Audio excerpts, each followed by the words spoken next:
स्वागत है आप सभी लोगों का मेरे चैनल साइंस टू टेक्नोलॉजी में। मैं अनुपम विपुल आप सभी लोगों का स्वागत करता हूं आज के शो रॉकेट मंडे में।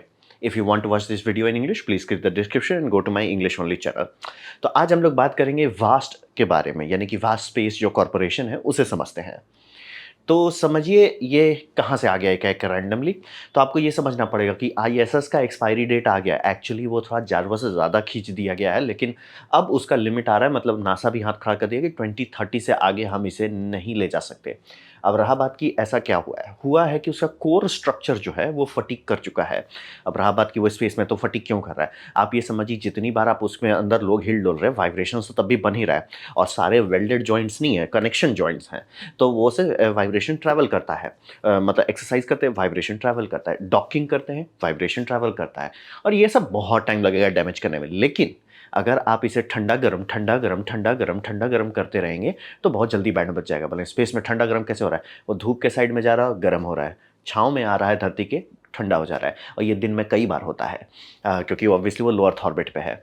तो ये समझना बहुत ज़रूरी है कि उसका मेन स्ट्रक्चर जो है फटी हो गया, प्लस आईएसएस जो ओरिजिनल सपना था उस स्पीड से वो बना नहीं, इसीलिए मतलब यूज़फुल टाइम नहीं मिला हम लोग को। 10 साल तो शुरू का वेस्ट हो गया बनाने में ही। एक्चुअल टारगेट था कि 1-2 साल में बन जाएगा फिर यूज़ करेंगे, तो ऐसा हुआ नहीं। तो अब समझिए कि रशिया भी खींचा लेकिन वो भी 2028 में हाथ खड़ा कर देगा, अमेरिका भी खींचा लेकिन 2030 में वो भी हाथ खड़ा कर देंगे। इसका अब ज़्यादा कुछ नहीं कर सकते। आइडियली मैं चाहता कि इसे हायर ऑर्बिट में डाल के छोड़ दो, बट लाइक उसे वो क्रैश कराने पे लगे हुए हैं। बट ठीक है, तो गाड़ी खुल चुकी है, मतलब कि उसका एक्सपायरी डेट आ रहा है। अब रहा बात कि नासा को रिप्लेसमेंट चाहिए एसएप, एसएप का मतलब होता है एज सून एज पॉसिबल। अब रहा पे इसको सॉल्व करने के लिए, जैसे स्पेस शटल को रिटायर किया था तो उसके लिए कमर्शियल में कूदे थे, यहाँ पे भी कमर्शियल लियो डेस्टिनेशन यानी सीएलडी प्रोग्राम चालू कर दिया गया। तो सीएलडी प्रोग्राम जो है उसमें ये जब पहली बार उसका पहला राउंड ऑफ फंडिंग हुआ उसमें वास्ट मिस कर दिया, वास्ट उस टाइम रेडी नहीं थे। तो अगर आप लोग देखे होंगे कि एक्सियम स्पेस स्टेशन का कहाँ से फंडिंग आ रहा है, ऑर्बिटल रीफ के लिए पैसा कहाँ से आ रहा है, ये सारा आ रहा है नासा के सीएलडी से।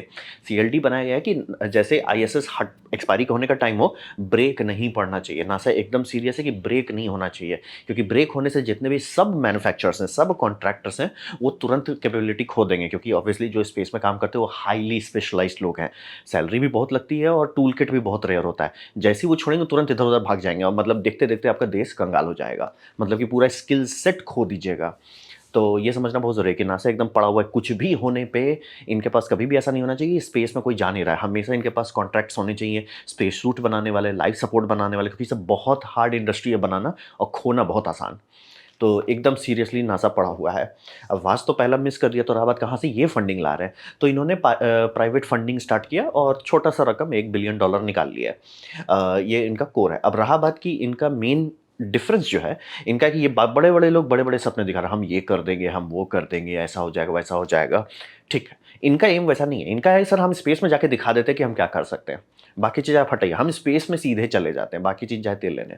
तो इनका टारगेट एकदम सीधा है कि फेज 2 की जब फंडिंग होगी हमारे पास स्पेस एसेट होगा, ताकि मतलब डिस्कशन खत्म हो जाए कि मतलब एक होता है ना कि अच्छा इन लोग का क्या रिव्यू हो रहा है, ये लोग कितना प्रोग्रेस दिखा पा रहे हैं वर्ष, सर स्पेस में पहुंच गए, काम खत्म सर, स्पेस में हम पहुंच गए, आगे का डिस्कशन नहीं करना है, हो गया सर। हम लोगों ने मतलब प्रूफ जो है कर पाएंगे, और ओवरलैप भी मिल जाएगा, आप चाहोगे ओवरलैप रहे, ताकि अगर इसमें कुछ धांधली हो, कुछ गड़बड़ हो या कुछ री ओरिएंटेशन करना पड़े, वो सबका मतलब सप्लाई चेन डबल हो जाएगा अगर वो करते हैं तो ये वास्ट मतलब समझिए टोक्यो ड्रिफ्ट कर रहा है साइड से, कि हम स्पेस में पहले पहुंच जाते हैं, बाद में हम आपका कॉन्ट्रैक्ट लेंगे। और ये सिर्फ ये है क्या बोलते हैं, प्रूफ ऑफ कॉन्सेप्ट है। तो इनका जो प्रूफ ऑफ कॉन्सेप्ट जिसका नाम है हेवन 1, तो हेवन 1 का पूरा टारगेटिंग ऐसा है कि फटाफट करो। फटाफट करने के लिए क्या है, वो आईएसएस जैसा नहीं है, चाइनीज जैसा नहीं है, रशियन जैसा नहीं है, वो एक मॉड्यूल है, काम खत्म। Single launch self sustainable station, यानी कि एक शॉट में जितना जा रहा है बस उतना है।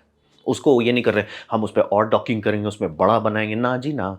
एक लॉन्च काम खत्म, जितना है उसी में निपटाओ, उसके बाद छोड़ दो, कुछ और नहीं करना है।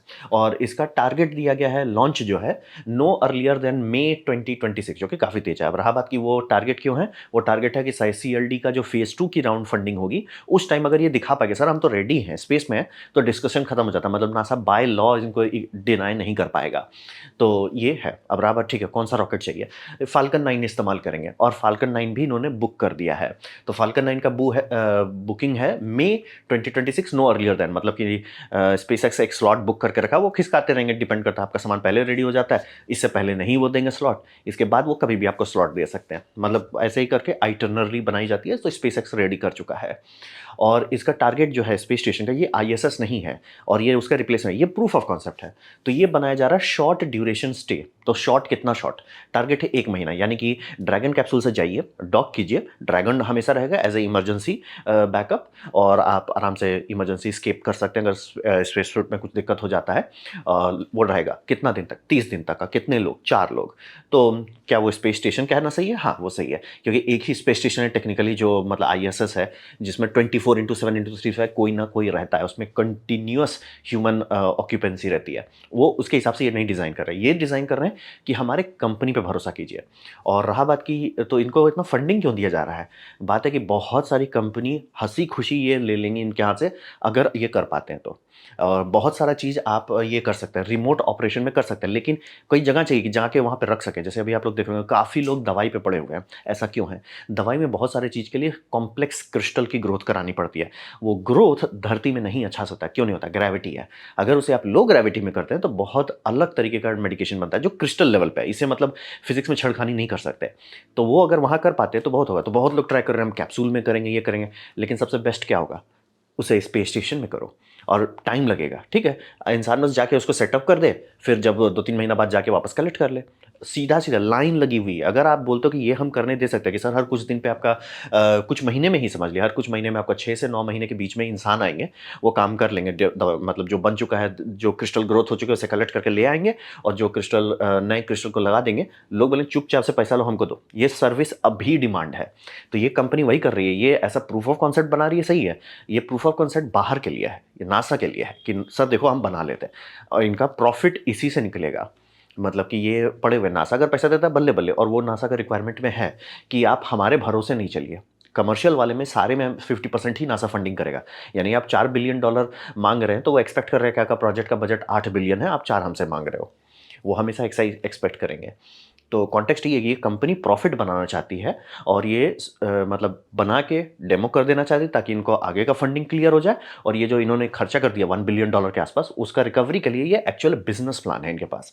तो बिजनेस प्लान करने के लिए इनका स्पेसशिप को जिंदा रहना पर कैसे रहेगा? इसमें लाइव सपोर्ट दिया गया ऑब्वियसली, स्टारलिंक का लिंक दे दिए हैं ताकि अगर रोबोटिक्स पे अगर आप करना चाहते हो तो बम बम डेटा इधर से उधर होना चाहिए, उसका भी जुगाड़ कर दिया गया है। और रोबोटिक्स करेंगे तो बिजली भी खपेगा। 13 किलोवाट का सोलर है। अब रहा बात कि इसमें एक ही चीज़ मुझे मिसिंग दिखा कि इनके पास रेडिएटर नहीं दिख रहा है बड़ा बड़ा। इनका नेक्स्ट डिज़ाइन में बड़ा बड़ा रेडिएटर है, छोटे डिज़ाइन में रेडिएटर नहीं दिख रहा है। मे बी उतनी बड़ी बात नहीं है, मे बी मतलब रेडिएटर रेंडर्स में नहीं डाले हैं, लेकिन रेडिएटर मुझे मिसिंग लगा कि भैया आपका रेडिएटर कहाँ है। लेकिन ठीक है। और रहा बात कि ह्यूमन इसमें 24/7 नहीं है, तो मे बी शायद उतना थर्मल जनरेशन ना हो, ठीक है। और थ्रस्टर ये थोड़ा सा साफ तरीके का थ्रस्टर यूज़ कर रहे हैं, यानी कि जनरली बहुत सारे थ्रस्टर्स होते हैं जिसमें हाइपरगोलिक इस्तेमाल होता है। वो बल्ले बल्ले है, लेकिन प्रॉब्लम है कि वो बहुत टॉक्सिक होता है। तो यहाँ पे जो थ्रस्टर इस्तेमाल कर रहे हैं वो थोड़ा नॉन टॉक्सिक है। वो नाइट्रस ऑक्साइड, जो आप लोग डेंटिस्ट लोग बेहोश करने के लिए इस्तेमाल करते हैं, लाफिंग गैस ऐसे कहते हैं, और इथेन। पीना नहीं चाहिए, आंधे हो जाइएगा, लेकिन आप पी सकते हो। तो समझना बहुत ज़रूरी। और दोनों रूम टेम्परेचर स्टेबल है, यानी कि हमको लगता है ये इसलिए चूज़ किए हैं कि इसका जो टैंक्स है वो शिप के अंदर है। ऑब्वियसली इंसान से आइसोलेट करके रखा गया हुआ, लेकिन अगर लीक होता है, फेलियर होता है, तो तुरंत हैज़र्डस नहीं बन जाएगा, हाइपरगोलिक नहीं है।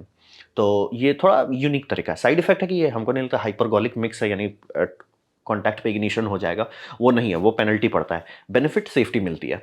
तो ये इन्होंने थोड़ा सा नया चल रहे हैं ताकि सेफ्टी ज़्यादा रहे। और इस कैप्सूल को ये लोग ऐसा बना रहे हैं कि 3 साल का ये झटका बर्दाश्त कर सके, क्योंकि बोलो ऑब्वियसली ये भी धूप में जा रहा है, छाँव में जा रहा है, धूप में जा रहा है, छाँव में जा रहा है, धूप में जा रहा है, छाँव में जा रहा है। तो 3 साल को ये एक्सपेक्ट कर रहे हैं और बीच बीच में क्रू मिशन करते रहेंगे। तो जैसे इनका लॉन्च कर दिए, कमीशन किया जाएगा 45 डेज में, उसके बाद मिशन होगा जिसमें 2 हफ्ते के लिए इंसान रहेंगे, फिर वो लोग जो सेटअप करना था रोबोटिक्स वोटिक्स के लिए कर देंगे, फिर वो निकल लेंगे। फिर 6 से 9 महीने तक वो चिल है ऑर्बिट में, फिर जाएंगे, फिर 2 हफ्ते के लिए जाएंगे, वहाँ पे जितना उनका रिसर्च हो चुका है उस कलेक्ट कर चुके हैं, नए रिसर्च को प्लान कर देंगे, फिर वो अच्छे से ऐसे ऐसे करके हर 2-2 हफ्ते का ये करेंगे, उससे ज़्यादा वो देंगे ही नहीं। और इससे क्या होगा? इससे बहुत सारा चीज़ सॉर्टेड हो जाएगा। और अगर ये कंपनी प्रूफ कर पाती है कि सर बहुत ज़्यादा सपने देखने की ज़रूरत नहीं है कि एक ही शॉट में आप सच ही कर दो, वो बहुत बड़ा बात है। मतलब कि और इनका जो कंस्ट्रक्शन स्पीड है कि मतलब कंपनी इन्होंने सब बनाया और कहाँ तक हार्डवेयर बना लिया, नासा से बात कर लिया, नासा का ये टेस्टिंग सेंटर इस्तेमाल कर लिए, बहुत स्पीड पे चल रहे हैं। तो हेवन वन समझ लीजिए प्रूफ ऑफ कॉन्सेप्ट है कि एक शॉट में हम सारा चीज़ आपको टेस्टिंग करके दे देंगे। और हाँ, ये उतना बड़ा नहीं होगा जितना ISS है, ये उतना बम बम नहीं होगा, लेकिन मॉडर्न है, लेटेस्ट एंड ग्रेटेस्ट है और उसका काफ़ी फ़ायदा है इकोनॉमिकली, जो कि नासा की रिक्वायरमेंट है कि सर आप हमारे भरोसे नहीं चलिए, हम आपको स्टार्ट कर देंगे लेकिन हमारे भरोसे मत चलिए, क्योंकि अब जब देखो तब कांग्रेस बिल काटने पे आ जाता है। तो ये हेवन वन हुआ। अब रहा बात की सपने, तो बहुत कंपनी ने दिखाया है, जेफ बेजोस भी दिखाता है, बस उसमें हमको भरोसा रहता है कि उनका पॉकेट गहरा है, बट बाकी सब भी हल्ला करते हैं पॉकेट गहरा नहीं है। तो इसके बाद क्या, इनके पास रफ्तार है, ये रॉकेट लैब जैसा स्पीड से चल रहे हैं। आप देखिए ये वास्ट फाउंड किया गया था जड़ा मैकबिल से 2021 में, तो ज़्यादा पुराना नहीं है। और इनका पार्टनरशिप स्पेस एक्स से, मतलब कि जहाँ उनको रॉकेट कॉन्ट्रैक्ट लिया गया, वो सितंबर 2022 में कर दिया। धड़ धड़ चल रहे हैं। और इम्पल्स बस से इन्होंने सिर्फ या वो थ्रस्टर्स जो है, वो थ्रस्टर्स इन्होंने मई 2023 में सॉर्ट कर दिया। फिर इनका पाथफाइंडर, यानी ये एक्चुअल स्ट्रक्चर बना के पाथफाइंडर इनका सॉर्टेड हो गया 2024 तक में। और बिल्डिंग जो समझ लीजिए कि ये है ये पूरा स्ट्रक्चर जो देख रहे हैं, इसका एक्चुअल नासा ग्रेड की टेस्टिंग हो चुकी है, यानी कि इसको स्ट्रक्चर हम ये बनाएंगे। टेस्ट कैसे करोगे, नासा को दे दो, नासा टेस्ट कर दिया, नासा टेस्ट कर दिया, हाँ सर टेस्ट पास हो गया, वो हो चुका है। और ये बहुत कोशिश कर रहे हैं कि सारा चीज़ इन हाउस रहे, यानी कि पूरा जो आप मेटल स्ट्रक्चर देख रहे हैं स्टार्ट टू फिनिश। ये मुझे बहुत अच्छा लगा, उन्होंने इंजीनियर एक डायलॉग मारता है कि इस लाइक वूम टू टूम हम लोग बना रहे हैं, यानी कि बिल्लेट मटेरियल आ रहा है, मतलब एल्युमिनियम का बिल्लेट आ रहा है, उसको पूरा मशीन करके फाइनलाइज करके कोटिंग करके स्पेस तक लॉन्च करना, ये सारा इन हाउस कर रहे हैं, बाहर नहीं कर रहे हैं। सर एल्युमिनियम कोई और ले रहा है, फिर उसे कोई और मशीन कर रहा है, फिर कोई और उस पर कोटिंग कर रहा है, फिर कोई उस पर और मशीनिंग कर रहा है, फिर वो उसे दिया जा रहा है, कोई और बेंडिंग कर रहा है ना, सारा इन हाउस कर रहे हैं, जो कि एक छोटी कंपनी के लिए बहुत बड़ी बात है कि सीधे इतना बड़ा मुंह खोल दिए। और सोलर पैनल ऑब्वियसली वो कोई इन हाउस नहीं कर सकता, वो ये DHV टेक्नोलॉजी से सोलर पैनल बनवा रहे हैं। वो कंपनी है सॉर्टेड है स्पेस सोलर पैनल का, triple junction solar panel use कर रहे हैं। तो प्रोग्रेस बहुत तेज है, मतलब कि 2021 में बने हैं ये, मतलब ऑलमोस्ट स्पीड पे चल रहा है जो स्पीड पे स्पेस एक्स ओरिजिनली चलता था, जब था कि भैया अगर डेडलाइन मिस हुआ बजट खत्म हो जाएगा, उस स्पीड पे जो उड़ रहे थे वो स्पीड पे ये चल रही है अभी, मतलब एकदम राजधानी एक्सप्रेस के ऊपर राजधानी एक्सप्रेस चला रहे हैं। अब बात करते हैं हेवन टू, जो इनका एक्चुअल रिप्लेसमेंट है। हेवन वन जो है प्रूफ ऑफ कॉन्सेप्ट, सर हमारे कंपनी में भरोसा करो, हम ये कर सकते हैं या क्लेम कर रहे हैं, जो भी हम दिखा देते हैं। अगर वो दिखा पाते हैं कि सर वो उन्होंने बोला ये करके दे दिया सब बल्ले बल्ले, तब हेवन टू पे जाएंगे। और हेवन टू बनाया गया है एक्चुअल ISS रिप्लेसमेंट, यानी कि ISS को अब त्यागा जा सकता है। और ISS के ये समझ लीजिए इसका टारगेट स्टार्टिंग लॉन्च जो है पहला मॉड्यूल, क्योंकि ये मल्टीपल मॉड्यूल्स है, ये 2028 में करेंगे। तो होपफुली इनका एक दो मॉड्यूल डॉक हो चुका रहेगा जब ISS को त्यागा जाएगा। और ये बड़ा है, मतलब कि समझिए जो है फाल्कन 9 के लिए बनाया जा रहा है हेवन वन, और हेवन टू जो है फाल्कन हैवी के लिए बनाया जा रहा है। तो उसका लंबाई जो है थोड़ा बड़ा कर दिया, 10 मीटर से 16 मीटर कर दिया, और उसका वजन थोड़ा बढ़ गया, 15 टन से 29 टन हो गया। और cubic metre 5 metre cubic metre बढ़ा भी दिए हैं कि यूजफुल स्पेस जो है वो बढ़ा दिए हैं। तो ये समझना बहुत ज़रूरी है, ये सिर्फ फाल्कन हैवी में जाएगा। अब रहा बात की स्टारशिप में, स्टारशिप रेडी नहीं है, और ये पूरी तरह से सारा फोकस कर रहा है कि सर अभी क्या है, मतलब कि अभी हम पैसा डालें हमको सामान दो, वहाँ पे क्या क्या ऑप्शन है, और किसी चीज़ को छू नहीं रहे, क्योंकि कहने को ऑर्बिटल रिफ में बहुत सब चीज़ बल्ले बल्ले है, सर रॉकेट कहाँ रेडी है आपका, अभी तक तो मैं वेट ही कर रहा हूँ कि आपका दूसरा टेस्ट फ्लाइट हो। तो ये समझना बहुत ज़रूरी है कि ये कंपनी पूरी तरह, इनको स्पीड चाहिए, तो हर चीज़ का फोकस है मार्केट में अभी क्या है, कल आ जाएगा बल्ले बल्ले सर, नो प्रॉब्लम सर, जी जी, लेकिन अभी क्या है मार्केट में, अभी का बिलिंग क्या है उसके हिसाब से चलो। और इसमें सबसे बड़ा डिफरेंस है हेवन वन और हेवन टू में कि डॉकिंग पोर्ट दोनों साइड है, मतलब कि आगे भी डॉक है पीछे भी डॉक है, क्योंकि ऑब्वियसली ये बनाया जा रहा है कि डॉक करते रहो।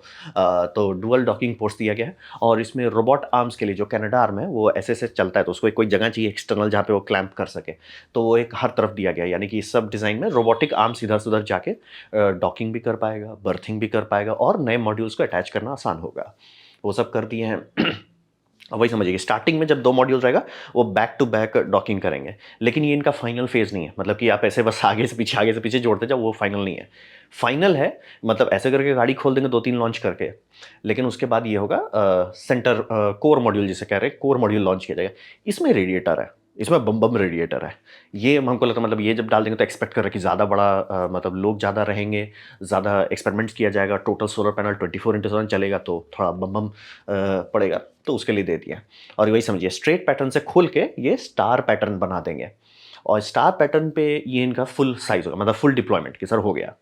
और रहा बात की कितने लोगों के बारे में बात करें, टारगेट है 12 एस्ट्रोनॉट 24/7 × 365, यानी कि 2-3 तरीके डायरेक्शन से लोग इस पे डॉकिंग कर सकते हैं। और जित बेसिकली ये आईएसएस का रिप्लेसमेंट होगा, मॉडर्न बेटर आईएसएस का रिप्लेसमेंट।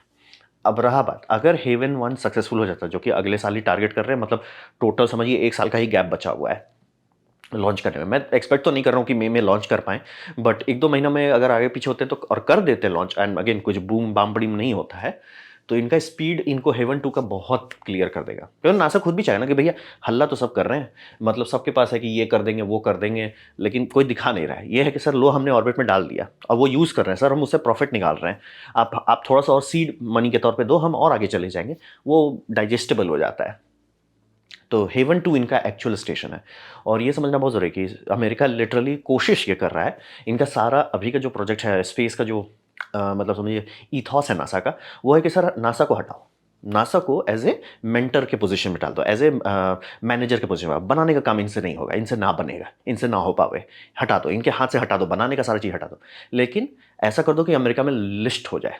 और सर जी चांद जाना, एल लो जी 10 गो कंपनी का लिस्ट है, जिसको फ़ोन करना है करो, ले जाओ, कोई टेंशन नहीं है। जी स्पेस स्टेशन, 3 ठो स्पेस स्टेशन पे काम चल रहा है, 3 ठो पे, एक नहीं 3, और सब एक से एक बड़े हैं।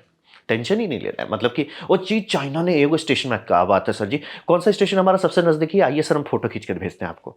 समझना बहुत ज़रूरी है कि अमेरिका का पूरा जो ईथॉस है वो है कि भैया हमारे एक के भरोसे नहीं चलना। और स्पेसएक्स पे भी वही कर रहे हैं कि स्पेसएक्स है बल्ले-बल्ले, लेकिन चालू करो इसको बोइंग को, चालू करो ब्लू ओरिजिन को, कि कुछ भी होने पे हमारे पास ऑप्शन के ऊपर ऑप्शन आ जाए, मतलब एकदम हेल्दी बम बम हो कि सर कहाँ जाना है, चाँद जाना है, अरे लीजिए ना सर, ये कैटलॉग लीजिए।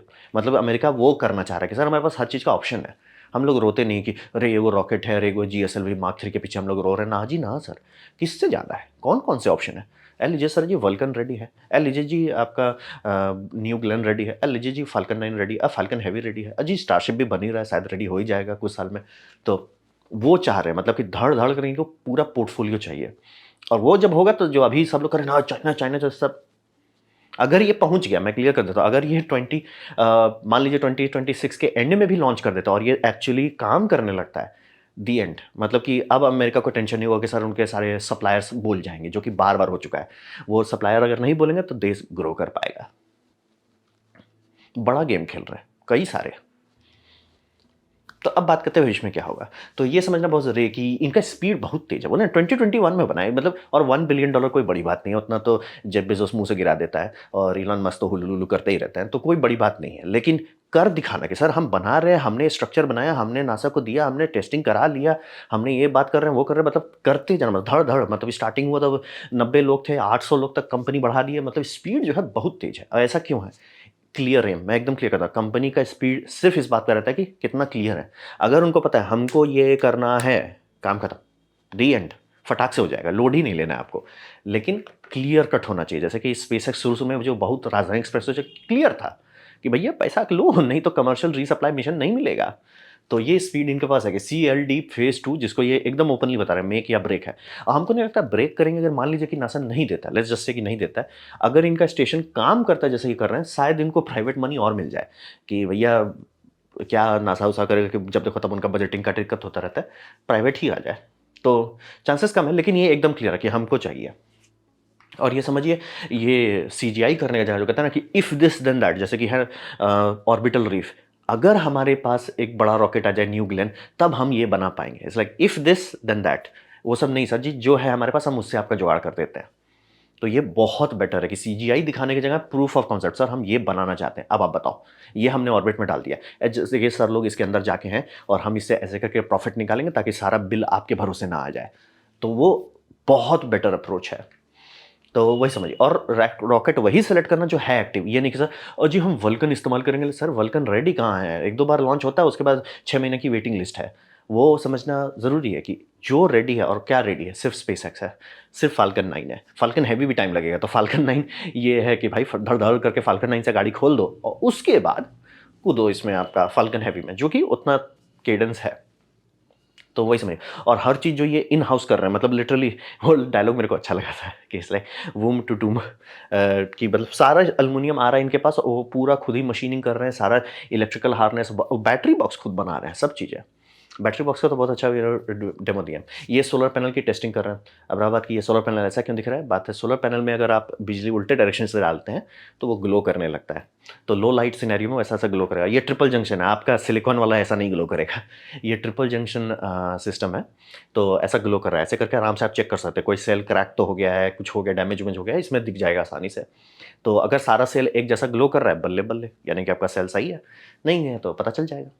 तो सारा चीज़ ये जो इन हाउस कर रहे हैं, टेस्टिंग भी इन हाउस कर रहे हैं, मतलब पूरा स्टार्ट टू फिनिश वो सब कर रहे हैं। ये इनको एक्चुअली ऐसा फील आता है कि ये सीरियस है 2030 का डेडलाइन में। यानी कि अगर ये अपने स्पीड पे चलते रहे 2030 से पहले अमेरिका के पास सॉर्टेड हो जाएगा। सर आईएसएस जा रहा है, कोई टेंशन नहीं है सर, हमारे सारे सप्लायर्स बम बम हैं, सबके पास स्पेस सूट का कॉन्ट्रैक्ट है, सबके पास इसका कॉन्ट्रैक्ट है। लोड नहीं लेना है, अमेरिका नंगा नहीं होगा जैसे स्पेस शटल के डूबने के बाद हो गया था। वो नहीं होगा कि भैया रसिया भगवान के नाम पे कुछ, भगवान के नाम पे हमारे एस्ट्रोनॉट्स को ऊपर भेज दो, वैसा नहीं होगा। वो ये अच्छी बात है। अब वही बोल रहा है कि अमेरिका का पूरा अप्रोच चेंज हो चुका है कि भैया नासा को एज ए मेंटर रख दो, वो टेक्नोलॉजी देंगे, बुद्धि देंगे, मेंटेनेंस देंगे, एस्ट्रोनॉट्स देंगे। भैया सामान उनसे नहीं बनवाओ ना जी ना। वो सब $500 मिलियन का ये बनाना शुरू करते हैं जेम्स वेब टेलीस्कोप, जब तक बनता है तब तक वो 10 बिलियन हो जाता है। वो नहीं चलेगा सर जी, उतना चूना आप नहीं लगा सकते हैं। लेकिन कई साल से बोल रहा हूँ कि उतना चूना आप नहीं लगा सकते, सारे बजट काट दिए जाएंगे। अब बजट करिए, ओह साइंस का बजट कट रहा है, सर उनसे बजट चल नहीं रहा है इसलिए कट रहा है। और एसएलएस का तो बात ही क्या करें, डिस्कशन ही क्या करें उसका। तो ये सबसे बेटर अप्रोच है। फटाक से कंपनी एक चीज़ के लिए बनाओ, एक चीज़ पे फोकस करो, उसको जितना स्पीड से हो सके प्रूफ ऑफ कॉन्सेप्ट करो। ये नहीं कि सर ये कर देते हैं, वो कर देते हैं। बहुत बढ़िया डायरेक्शन पे चल रहा है, मतलब स्पीड भी है, डायरेक्शन भी है, क्लैरिटी है, हुआ नहीं है। तो अच्छा चांसेस है कि ये कंपनी शायद कुछ कर ले जब तक बूम नहीं होता। तो ये था मेरा प्रेजेंटेशन वास्ट स्पेस के बारे में। उम्मीद करता हूँ आपको अच्छा लगा, कुछ सीखने मिला, कुछ समझ में आया। अगर ऐसा है लाइक कर दे, दोस्तों शेयर कर दे, उससे मेरा काफ़ी भला होगा। नहीं अच्छा लगा, नहीं पसंद आया, कोई बात नहीं, आप डिसलाइक दबा सकते हैं। मैं कहूँगा डिसलाइक तो बार दबाएं, उससे मुझे पता चलो कितना ना पसंद हुआ है। मैं आपसे कहूँगा कमेंट लेके मैं हर कमेंट को पढ़ने की कोशिश करता हूँ। आपसे कहूँगा सब्सक्राइब कीजिए, पहले वगैरह फ्री है तो आपने वीडियो दिखा, ज्वाइन कीजिए, बहुत खुशी हुई। धन्यवाद।